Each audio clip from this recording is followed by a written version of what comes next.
isih durung bisa dienggo ngelus rambutku. Kangmo Sing wis kawit netepi sampurnaning atuwa. Jangkep dwiwarna. Apa sukumu kangmo isih durung bisa kanggo lumaku?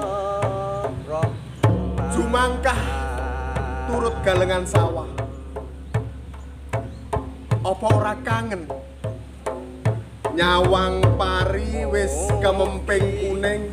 yo mungkin Putramu saguh bopong apa dene gendong.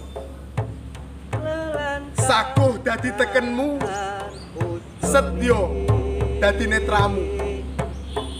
Karben bisa lumangku lan nyawang kanyatan. panjenengan Nanging berkahi lakumu luwih setiti, pandulumu kebak pamawas.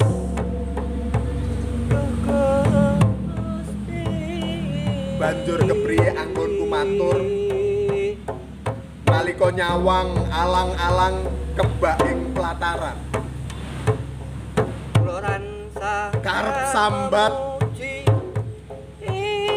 nanging isin nalika ngaca ing ilining bawon Banowo. Ibu, apa astamu wis bisa kanggo ngrengkuh putramu?